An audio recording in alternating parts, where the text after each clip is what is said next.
Welcome to Fresh Tech Tips. I'm Derrell Noris, CEO of Fresh Tech Solutions. Today, I have a couple of my business partners with me today. I'm Nicholas Mbaezue-Daniel, founder of Aegis Project Management. And hello, everybody. I am Dr. Doug Franklin, CEO and co-founder of Deck Launch LLC with these two fantastic brothers. So how are you guys doing today? Doing pretty well, Doc. Doing pretty well. How about you, Nick? Yeah, man. Crazy day, man. First day of school over here, so. Welcome back, parents. Welcome back, right. parents. So today's Fresh Tech Tip topic is processing your processes. Nicholas, what do we mean by processes? Give me one of those Nicholas definitions. Yeah, we're definitely more focused on business processes. I'm sure there's all kinds of processes out there, but today we're talking about business processes. And by that, we mean a collection of related activities, usually structured, that usually lead to an outcome. So your outcome can either be to create a product, a service, or it can be something else that your company has determined is an objective for them. So whatever those steps are for you to get there are your process. So yeah, I love your definition as always, Nick. So I kind of want to just kind of run through some processes that we think are crucial. So let's get right to this thing, man. Let's get into some examples. So I want to start with a service-based company. I kind of want to go through their sales processes, their internal processes, and their onboarding processes. So let's get right into it. Nick, what do you think about? So let's describe this sales process for a service-based company. Yeah, and for our examples, we're definitely we're going to focus on the sales angle, not just because it can get complicated. So we want to show you how one general idea of a process can be broken down to many processes, and we want to also show you how processes interact with each other. So for example, for sales for a service-based company, which is a lot of people find difficult coming in, like how do I go about providing my service and repeating that and keeping quality and all that good stuff. So for your sales, let's say you generate your lead. First step of your process is I have a lead, and then I go to a discovery call or some kind of initial meeting. A lot of people do, and then I have to decide what is it that I'm going to be delivering to the client. So this is a big thing for service-based businesses, because if it's just a product, like you go somewhere, you buy something, you exchange it, that's already defined. So it's easy. There's a price on it. That part, there's really no thought at that point once you've created the product. But for services, you have to actually, up to the detail, decide, hey, what are all the things that the client is expecting me to deliver, so that you can put an accurate price on it, but also so that you can plan around it. So very, very important step is to finalize the scope of work with the client. And then once you've done that, then a contract and then an invoice as far as the sales side. And then behind that, there would be what the client is going to be experiencing. So we're calling it client onboarding. So you might do some kind of welcome correspondence, email, hey, thank you for, or welcome to XYZ company. And then you might send them some intake documents to get some information from them or give them some information. And then that will probably lead to, that's going to include the contract, all that stuff that they need to receive, everything that they need until you get to the kickoff meeting where, okay, the responsibility has now been handed off to you guys and you're actually doing the work. From then on, you might do a couple check-ins with the client, but I mean, processes can go on and on, but that's where we're keeping it for now. And then internally, also behind the same thing, you'll see that that's where all the work is going. So internally, it's probably going to be the most exacerbated, the most drawn out part of your process if you're doing some kind of process building or some kind of process engineering, because while your client might just see one thing that you're doing to them, but behind it, there's plenty of details that go into each step. For example, after the discovery, is your thought process, your project plan is not just going to magically come. You actually have to break down, okay, what are things that came up during the discovery call? What are the main things that my client needs? You have to meet with your team and decide how it is that you guys are going to go about developing that scope. What is it that we want to deliver to them? What's too much? What's going to be out of scope? Because you're the one who knows your business. You know what the cost is going to be, and the client probably has a budget. So you have to try and deliver what the client needs within a reasonable scope. So that's where that comes in. And then you go back and you meet the client. You know, you see where if you were doing a link, that's when the client onboarding will probably come in. And then after that, you do project planning, because now you have your marching orders with the client. You know what the scope is. Now you plan with your team. Okay, how are we actually going to get this done? And then you kick off, and then it's project and delivery. Doing the project and delivery phase, running at the same part of that is monitoring control. So someone like us or like Derrell or probably me most of the time, while everybody is doing the work, where the developers, let's say this is software based, because we're in tech, all the developers are doing the work, or if it's a sales team or a marketing team, somebody's job is going to be to monitor and control that phase of the project or the process. And then after that, you do your post project, whether it's confirming with the client that, hey, did you get what you paid for? Or with us, we're wrapping up documents, we're checking off logs, whatever it is. So that's an example of a three-pronged approach to a sales process. And you can see that everything is either running parallel or they're actually directly linked to each other. And it's good to know these things so that you can repeat it over and over. That's a big thing with processes. Being able to do it over and over again. Yeah, and so and I do believe that Nick hit everything on the head. And Bill, and the thing that I just believe is when you talk about building out processes, you're building them out for your clients, but you're also building them out for yourself. So it's like it's a double-edged sword in two ways, because you're knocking two things out. And so if you're building processes, you're building efficiency. And that's one of the things that Nick loves, because Nick is the patron saint of project management for us. And so when we do things, so for our businesses, when we do things the same way every single time based on processes, it makes everything easier for our project manager to get it. But also in the same breath, on the other side, two edges of the sword, right? So for your customer, when you do the exact same thing consistently, it makes things look way better for your customer on the other side, because a lot of times what happens for businesses that do not have processes are building processes is we're speaking from experience here, is you're always trying to build what you're supposed to say to the next person every single day. That is not where you want to be. That's not where your business can be, and that's not where your business should be. Regardless of whatever industry you're in, you do not want to be trying to reinvent the wheel every person you're talking to. Right. Yeah. And that was an excellent example of a service-based processes. But let's talk about if you don't have a service-based product. Let's talk about if you have an online product, like a t-shirt company. On this process, you mean like these guys? like those guys right there. These guys right there? Specific shirt. Like these guys? I love that shirt, Nick. I love that shirt. Shout out to Granny's Grandchildren. I do too. Is that a Granny's Grandchildren shirt? Is it? It's a Granny's Grandchildren shirt. Granny'sGrandchildren.com.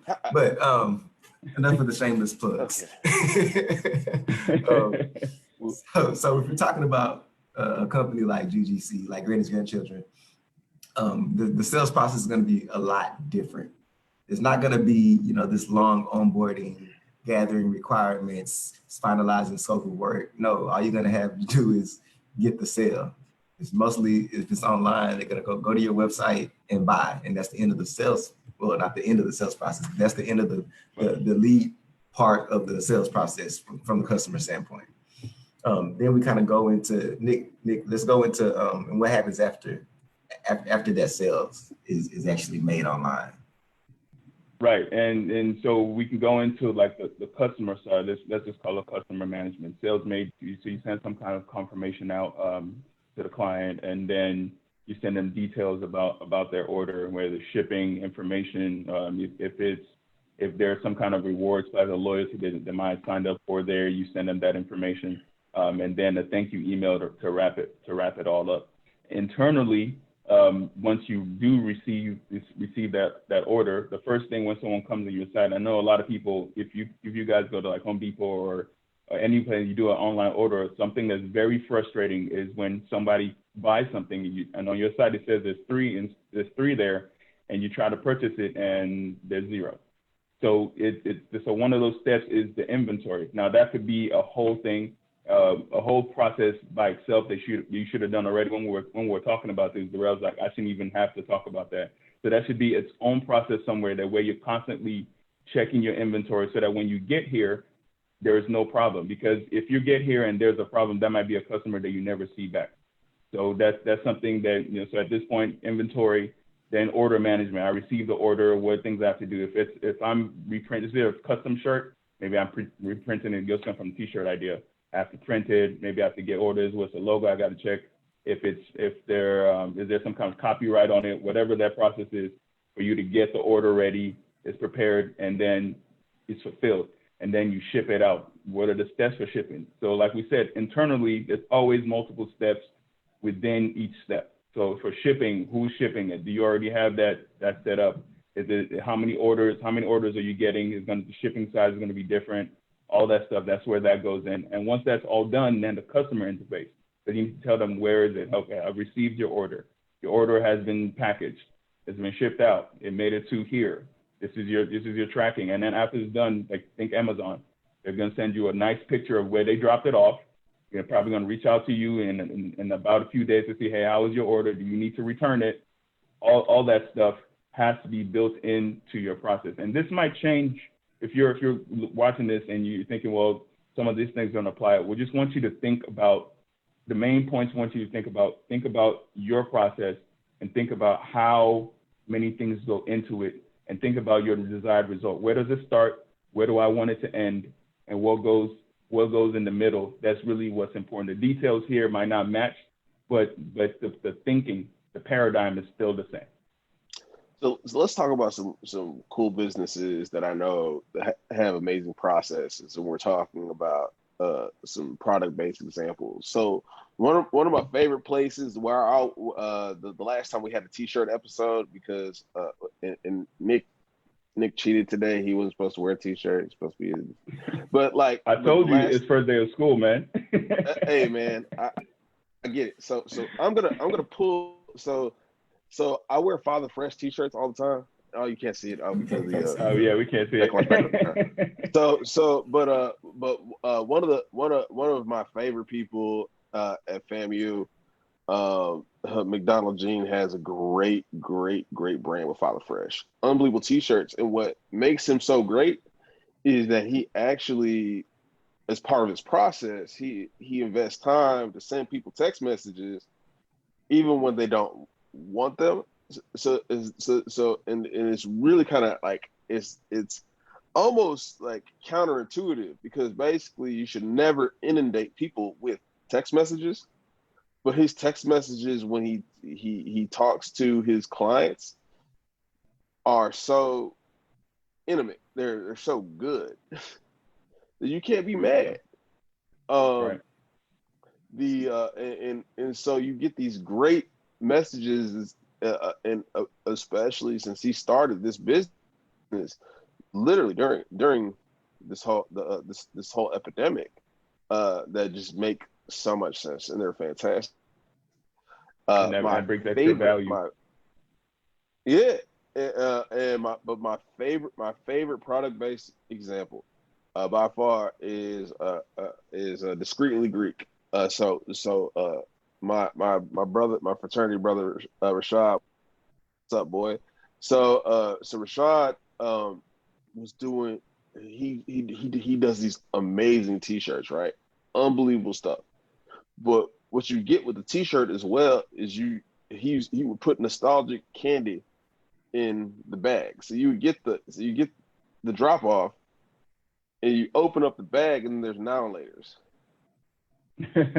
sweet tarts, and it was like I didn't buy those, but like it is a perfect thing. But these are part of a process. It wasn't the fact that he was just like, well, I'm just gonna drop sweet tarts in for this brother today, and I'm gonna send sweet tarts tomorrow. I might send sweet tarts tomorrow. I don't know. Okay. But like these are the things you have to do, and this is why it's really important for you to have a process. Because if you put together a process that puts your customer in the forefront, you can't lose. And on top of that, when you put together a process, you can't lose with regards to your business because it allows you to streamline everything that you do.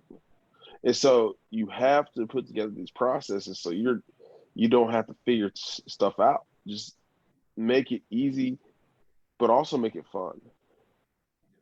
Yeah, and that's getting into the why now. Yeah, and definitely go why. So why is it important to have these processes in place? There's a couple of different things. Precision. The only way to ensure that you get your desired outcome is to do it more than once.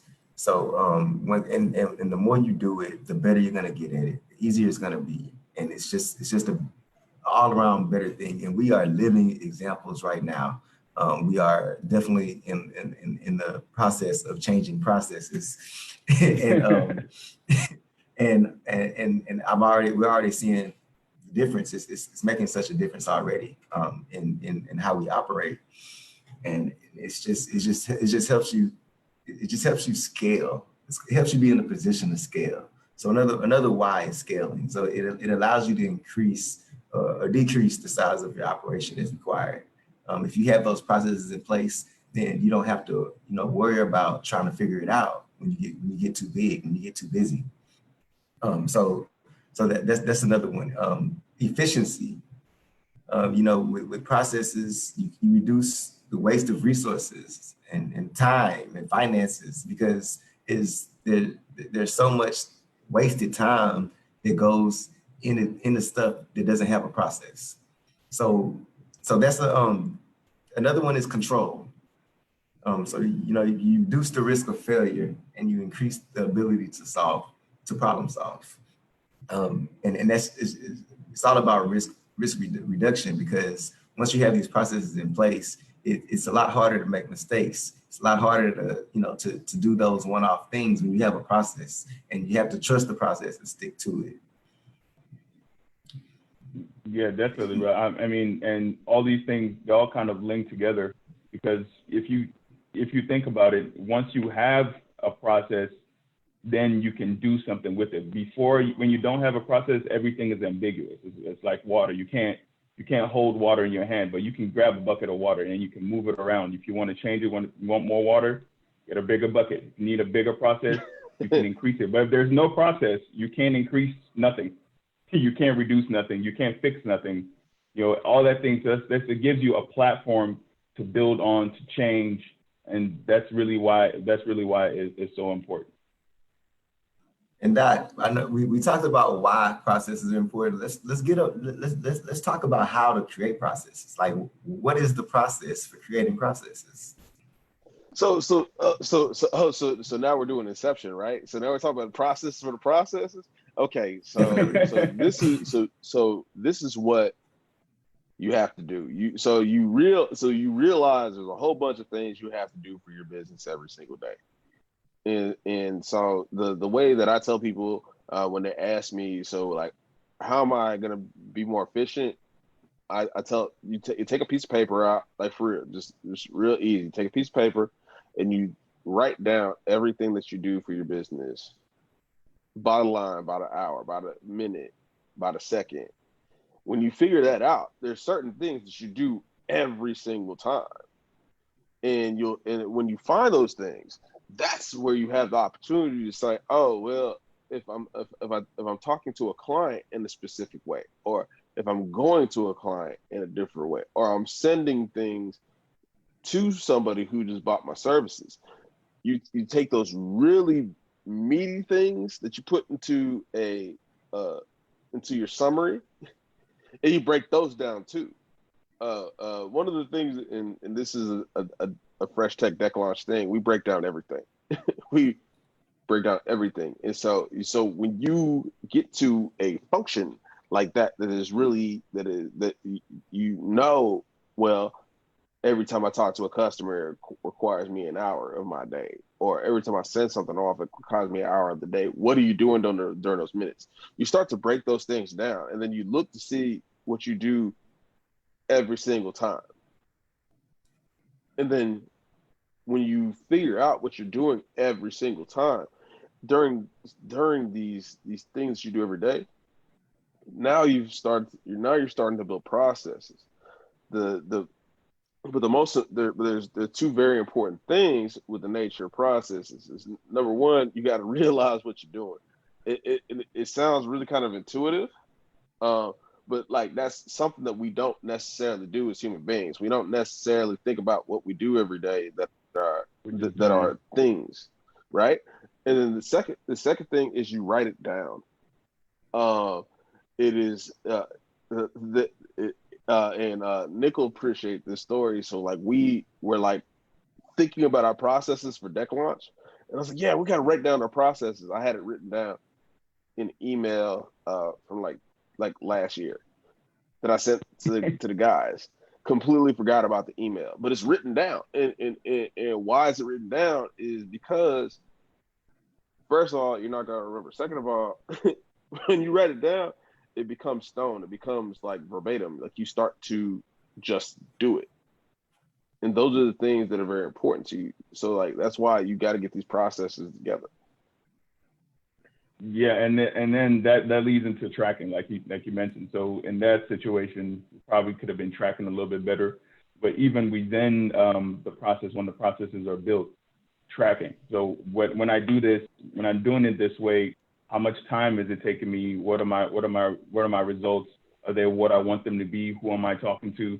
Just understanding that information is going to be useful if there's a problem. If you have to do you have to work reverse engineer to find out, hey, where did the problem come from?